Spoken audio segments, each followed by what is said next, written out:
Hello everyone, welcome to Level Up Learning. My name is सिमरन गुम्बर. आज की इस video में हम DECE 1 का एक बहुत ही इंपॉर्टेंट क्वेश्चन डिस्कस करने वाले हैं जो कि पिछली बार हमारे पेपर में भी आया था और इस बार आने के भी पूरे चांसेस हैं. ये देखो, जैसा कि आपको पता है, हम पिछली बार मैंने पहले वाली वीडियो में पिछली बार जो ये पेपर हुआ था DECE 1 का, कब? जून 2022 में.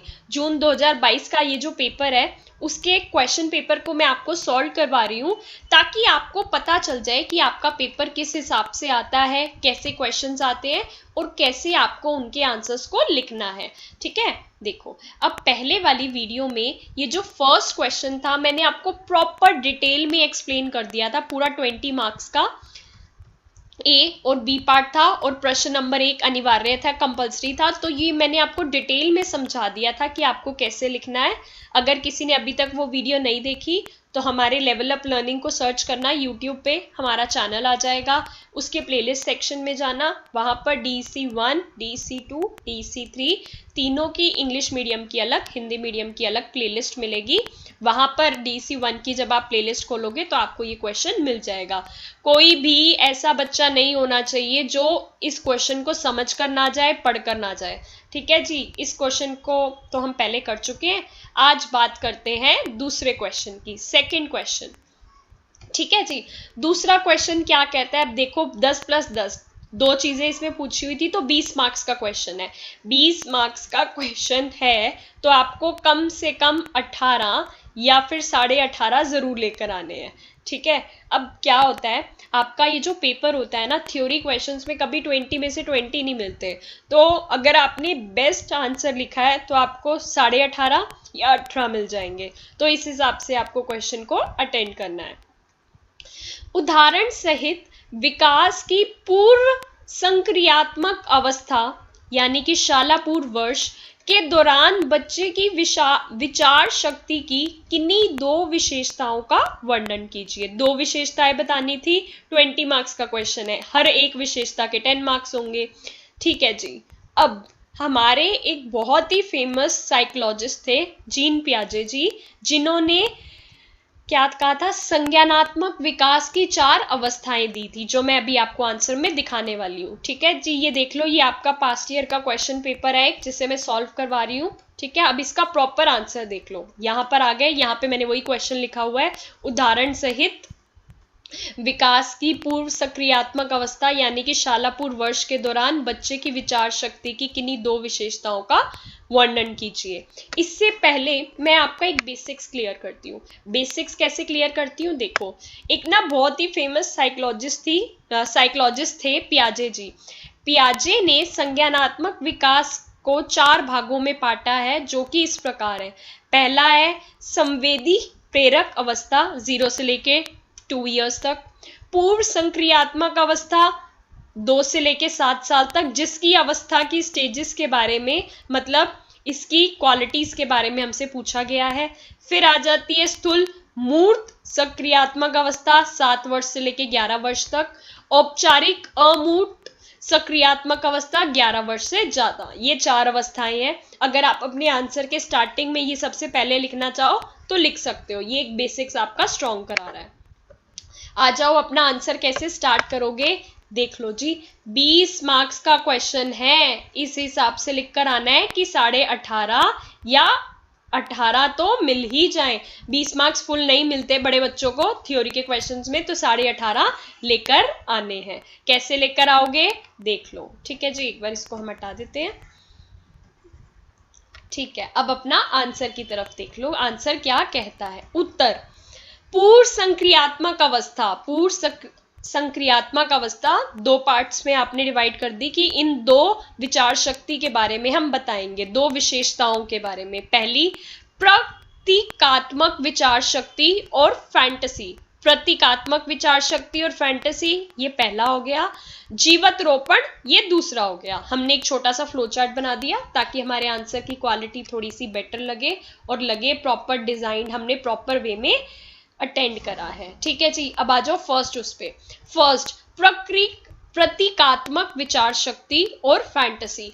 ये थ्योरी समझने से पहले मैं आपका बेसिक्स क्लियर कर देती हूँ कि प्रतीकात्मक विचार शक्ति और फैंटेसी होता क्या है। प्रतीकात्मक विचार शक्ति और फैंटेसी का मतलब है सिंबॉलिक थॉट एंड फैंटेसी, कि अगर मैंने बच्चे को कहा हट, तो वो अपने माइंड में एक हट की इमेज बना लेगा कि हाँ भाई हट ऐसी होती है।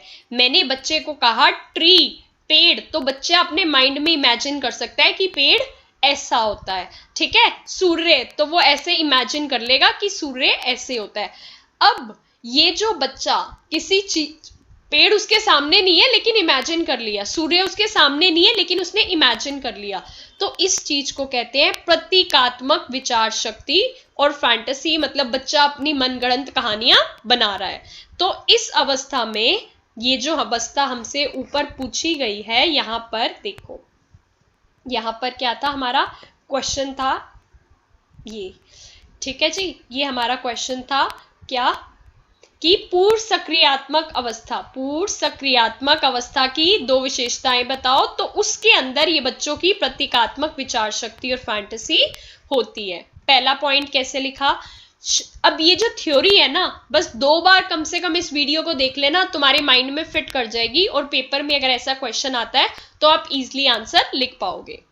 शालापूर्व बच्चे प्रतीकात्मक रूप से सोच पाते हैं, सिंबॉलिकली सोच पाते हैं। ट्री का नाम लिया तो ट्री के बारे में सोच लिया, सूरज का नाम लिया तो सूरज के बारे में सोच लिया। प्रतीकात्मक रूप से सोच पाने के कारण बालिकाओं और घटनाओं का मानसिक संकलन कर पाती है। ठीक है, मन ही मन में इमेजिनेशन कर पाती है, हाँ पेड़ ऐसा दिखता है, वो आदमी ऐसा दिखता है। यदि वस्तु अथवा घटना उसके सामने ना भी घटी हो तो भी मस्तिष्क में उनका चित्रण कर उनके बारे में सोच सकती है। चाहे पेड़ उसके सामने है या नहीं है, बच्चा मन में उसके बारे में सोच पाता है, उसका चिंतन कर पाता है। भाषा और ड्राइंग सीखना प्रतीकात्मक विचार शक्ति की योग्यता के अन्य सूचक है। माई नेम इज सिमरन, मेरा नाम सिमरन है, मम्मी राजमा चावल दे दो, मम्मी मेरे कपड़े दे दो। अब ये बच्चे की भाषा है ना, अब उसके अंदर भी एक सिंबॉलिक थॉट है कि अगर बच्चे को अपने कपड़े चाहिए तो अपने माइंड में कपड़ों के बारे में सोच रहा है, अच्छा मैंने ये वाला कपड़े पहने, और मम्मी को कह रहा है मम्मी बेड पे मेरी ब्लू वाली शर्ट पड़ी है वो ले आना। तो ये जो भाषा है ये भी प्रतीकात्मक विचार शक्ति का ही पार्ट है। ड्राइंग, बच्चे को कहा ड्राइंग कर ले, पेड़ बना रहा है, ठीक है, स्टार बना रहा है, सर्कल बना रहा है, स्क्वायर बना रहा है, ये ड्राइंग उसकी इमेजिनेशन बेस्ड ही तो है ना। वास्तव में भाषा प्रतीकात्मक विचार शक्ति का वह साधन है जो सबसे महत्वपूर्ण व व्यापक रूप से प्रयुक्त होता है। जैसे कि मैंने आपको बताया, भाषा के थ्रू ही बच्चा बता पा रहा है, मम्मी मेरी ना ब्लू वाली शर्ट पकड़ाना, मम्मी मेरी ना ब्लैक वाली जीन्स पकड़ाना, देख नहीं रहा लेकिन उसके बारे में बोल रहा है। शालापूर्व वर्षों में के प्रारंभ में झूठ मूठ खेल, अभिनय खेल आम तौर पर देखने को मिलते हैं। झूठ मूठ के मतलब इमेजिनेशन बेस्ड जो खेल होते हैं, जैसे जैसे बालिका की कल्पना, अब यहां पर आ गया ये सेकंड पेज हमारा, एक सेकंड यहां पर देख लो, अब हम यहां पर आ गए सेकंड पेज पर। ठीक है, शक्ति विकसित होती है, वैसे वैसे ये खेल और विकसित होते जाते हैं। नेक्स्ट पॉइंट, शालापूर्व बच्चे अपने हम उम्र बच्चों व वयस्कों में को भी अपनी कल्पना की गढ़ी हुई कहानियां व स्थिति का वर्णन सुनाते हैं। ठीक है जी, कि क्या है, अपने फ्रेंड्स को मनगढ़ंत कहानी सुना दी, ये हुआ था वो हुआ था ऐसा हुआ था वैसे हुआ था, मम्मी को सुना दी, पापा को सुना दी। उदाहरण, अब आप कहते हो कि मैम हम इतने अच्छे आंसर लिख कर आते हैं, हमें तो 18 नंबर नहीं मिलते 20 में से, आपके स्टूडेंट्स को कैसे मिल जाते हैं। देखो यहाँ पे क्वेश्चन में क्या पूछा था, उदाहरण सहित। तुम कहानी लिखकर आ जाते हो, उदाहरण लिखते ही नहीं हो। लेकिन मेरे स्टूडेंट्स जो मुझसे नोट्स लेते हैं, जो मुझसे पढ़कर गए हैं, मैं उनको समझा कर भेजती हूँ कि पेपर में जो जो पूछा है हर चीज का आंसर करना है। उदाहरण पूछा था तो लो जी हम आ गए उदाहरण की तरफ, उदाहरण लिखोगे तो डेफिनेटली मार्क्स बढ़ेंगे। सिमरन, तुम्हें पता है तुम्हारी टीचर का नाम है सिमरन, तो मैं सारे एग्जाम्पल अपने नाम पे ले लेती हूँ। 5 साल की लड़की अपने नर्सरी स्कूल से घर आकर अपनी मम्मी को खुद की बनाई हुई कहानियां सुनाने लग जाती है।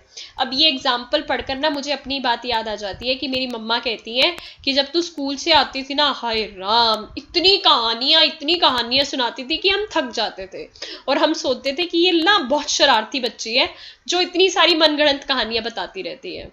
लेकिन आज जब मैं ये साइकोलॉजी पढ़ती हूँ और ये चीजें पढ़ती हूँ तो मुझे समझ आता है मैं शरारती नहीं थी, ये तो बच्चे का कॉन्सेप्ट है, बच्चे की ये लर्निंग एज है, बच्चा इसमें ऐसा करता है। तो अगर आपके बच्चे भी ऐसा करते हैं तो उनकी चीजों को सुना करो, यही उसका समय है चीजों को समझकर आगे बढ़ने का। एग्जाम्पल, मम्मी आपको पता है मैंने सड़क पे शेर देखा, शेर सड़क पर खेल रहा था और मैंने शेर से बात भी की, मैंने तो शेर को हेलो भी कहा था, क्या शेर मुझे मिल सकता था सड़क पर, और मिला होता तो क्या मैं घर आ जाती? है ना, मनगढ़ंत कहानी है, कुछ भी सुना देती थी बच्चों को। मम्मी देखो ये मेरा हवाई जहाज है, आप भी इसमें बैठ जाओ, हम अमेरिका घूमने चलेंगे। मनगढ़ंत कहानी है, कहां से आ गया जहाज, और आ भी गया तो क्या मैं उड़ा लूंगी? तो ये बच्चों की मनगढ़ंत कहानियां उसकी प्रतीकात्मक विचार शक्ति को दर्शाती हैं। अभिनय खेल मजेदार होने के साथ साथ बच्चों को निराशा, डर और संघर्ष की भावनाओं से निपटने में भी सहायक होते हैं। जब बच्चे हंसते खेलते हैं, मुस्कुराते रहते हैं, अच्छी अच्छी चीजें सीखते हैं ना, तो वो डर से थोड़ा दूर रहते हैं, परेशान कम होते हैं, कम दुखी रहते हैं। तो बस फिर ये मजेदार खेल है, अभी ने खेलने दो, क्या दिक्कत है, बच्चा खुशी है ना। शालापुर बच्चों का संसार फैंटेसी से परिपूर्णता होता है। मैं हूं सिंड्रेला, मेरा है एक बड़ा सा कैसल, मैं तो यहाँ गई वहां गई, ये बच्चों की फैंटेसीज है, इमेजिनेशन है। और कल्पना शक्ति की ये प्रचुरता उनके प्रकल्प खेल में भी प्रतिबिंबित होती है, उनके खेलों में भी ये प्रतिबिंबित होती है। 2 विचार शक्तियों के बारे में पूछा था ना, तो एक के बारे में बता दिया तो 10 मार्क्स तो आपके यहीं से हो जाएंगे। नेक्स्ट 10 मार्क्स के लिए आ जाओ सेकंड पॉइंट पे। सेकंड पॉइंट क्या कह रहे हैं,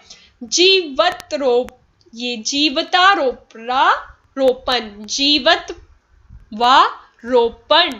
थोड़ा सा कॉम्प्लिकेटेड वर्ड है, लेकिन 2-3 बार पढ़ोगे अच्छे से याद हो जाएगा। जीवत्वारोपण, हिंदी में जीवत्वारोपण, इंग्लिश में एनिमिज्म। इसका मतलब क्या होता है, पहले मतलब सुन लो, लिख तो आप ये चीजें कभी भी सकते हो। इसका मतलब ये होता है बच्चे को ये नहीं पता कि क्या लिविंग है और क्या नॉन लिविंग है, तो वो हर चीज को समझता है कि ये भी लिविंग बीइंग है, इसके अंदर भी फीलिंग्स हैं, इसके अंदर भी भावनाएं हैं, ये भी दुखी होगा, इसको भी चोट लग जाएगी।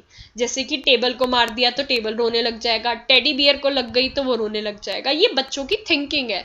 छोटा सा बच्चा है, अभी धरती पे आया है, थोड़े से टाइम हुए हैं, तो वो इतनी चीजों को डिटेल में नहीं समझ पाता।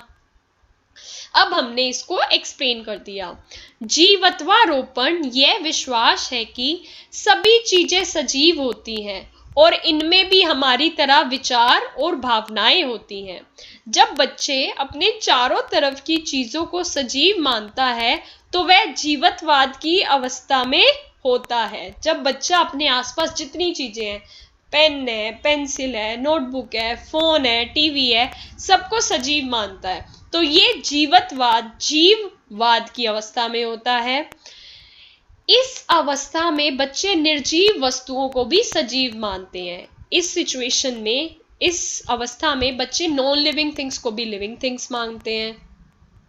पियाजे ने उनकी विचार शक्ति की इस योग्यता को जीवत्वारोपण का नाम दिया है। ठीक है जी, अब पहले वाले में मैंने स्टार्टिंग में ही आपको ये एक्सप्लेन कर दिया था। आप आंसर की स्टार्टिंग में इसे लिखना चाहो, आंसर की स्टार्टिंग में लिख सकते हो, या लिखना चाहो या लिख सकते हो। उदाहरण उन्होंने पूछा था तो हम तो भाई जरूर लिखेंगे। एक 6 साल की लड़की कहती है मेरी गुड़िया को चोट लग गई क्योंकि वे पलंग से नीचे गिर गई। तो अब क्या है, उसकी गुड़िया नीचे गिर गई पलंग से, उसको लगता है जैसे बच्चे को चोट लग जाते हैं ऐसे मेरी गुड़िया को भी चोट लग गई। इस स्थिति में लड़की गुड़िया को सजीव समझ रही है और सोच रही है कि गुड़िया को भी हमारी तरह चोट लग गई होगी, क्योंकि एनिमिज्म का कॉन्सेप्ट है, अभी उसको पता नहीं है क्या सजीव है और क्या नॉन लिविंग है। ठीक है जी।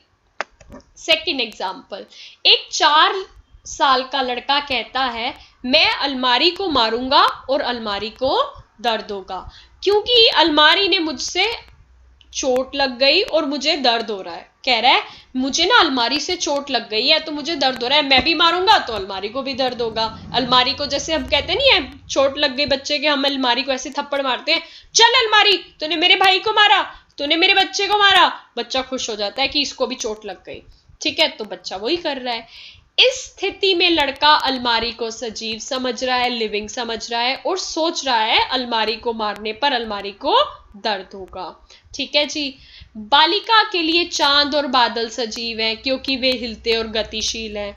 उसके लिए तो पत्थर भी सजीव है क्योंकि जब हम उसे पैर से ठोकर मारते हैं तो वो हिलता है। अपनी कॉन्सेप्ट्स हैं बच्चों के। प्रत्येक वस्तु में अद्भुत गुण होते हैं। वस्तुओं के बारे में शालापुर बच्चों के अपने अपने भिन्न भिन्न विचार तथा स्पष्टीकरण होते हैं। उनके इन्हीं विचारों तथा स्पष्टीकरणों के कारण उनके साथ अंत क्रियाएं रोचक होती है। अब उनकी यही तो जो बातें हैं जिनके साथ हम उनकी बातें सुनकर मजा आता है, रोचक बनती है जिंदगी। वयस्कों के विचार में बालिका का तर्क प्राय गलत होता है। मेरे हिसाब से या किसी बड़े के हिसाब से तो उनका ये कॉन्सेप्ट गलत है कि क्या पत्थर को मारा दर्द हो रहा है, ये कोई बात हुई? ये हमें तो लगता है गलत है, लेकिन इसका यह अर्थ नहीं निकालना चाहिए कि बड़े बड़े बच्चों या वयस्कों की तुलना में शालापुर बच्चों की विचार शक्ति निम्न स्तर है। इससे हमें यह नहीं सोचना चाहिए कि छोटे बच्चों को तो कोई समझ नहीं है, उनको कुछ पता नहीं है। उनका सोचने का तरीका अलग है, उनके कॉन्सेप्ट्स अलग है। ठीक है, शालापुर बच्चों के सोचने का ढंग वयस्कों के सोचने के ढंग से भिन्न होता है।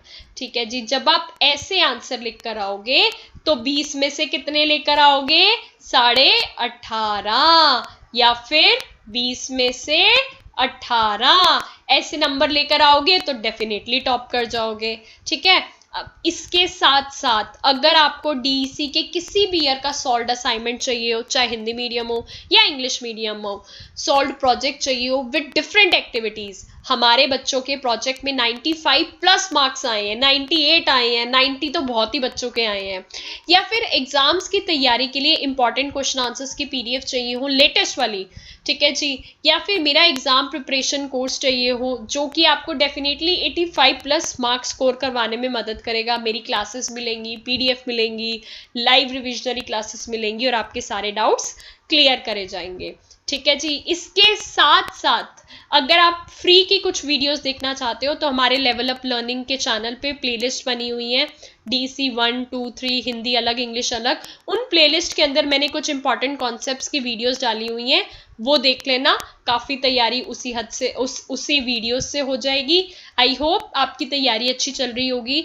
वीडियोस पर ज़्यादा से ज़्यादा प्यार दिखा देना, नीचे कमेंट कर देना कि मैम बिल्कुल अच्छे से समझ आ गया और वीडियोस लेकर आओ। जितना ज़्यादा प्यार दिखाओगे, जितनी ज़्यादा ब्लेसिंग्स दोगे, जितना ज़्यादा सपोर्ट करोगे, उतनी ज़्यादा वीडियोस यूट्यूब पर फ्री आती रहेंगी। ज़्यादा से ज़्यादा प्यार बरसा देना ताकि ये जो बाकी बचे हुए क्वेश्चंस हैं ये भी मैं यूट्यूब पर कवर करवा दूं। ये तो कवर करवाएंगे ही, उसके साथ साथ पहले वाली वीडियो में मैंने फर्स्ट क्वेश्चन करवाया था। फर्स्ट क्वेश्चन देखो यहाँ पे इनफैक्ट लिखा भी हुआ है, इसके आंसर्स जो जो थे यहाँ पर देख लो। फर्स्ट क्वेश्चन ये जो है मोस्ट इंपॉर्टेंट क्वेश्चन है, तो उस वीडियो को जरूर देख लेना। चैनल की प्लेलिस्ट डीसी 1 की प्लेलिस्ट बनी हुई है, इंग्लिश वाले इंग्लिश की प्लेलिस्ट में देख लेना, हिंदी वाले हिंदी की प्लेलिस्ट में देख लेना। इस क्वेश्चन को सब बच्चे पढ़कर समझकर रटकर जरूर जाएंगे क्योंकि ये क्वेश्चन हमेशा पेपर में आता है और अनिवार्य होता है, छोड़ भी नहीं सकते, तो प्लीज इसको पढ़कर जाना। फ्री के 20 नंबर है। तैयारी अच्छे से करते रहो। All the very best. मेहनत करने वालों को सफलता जरूर मिलती है।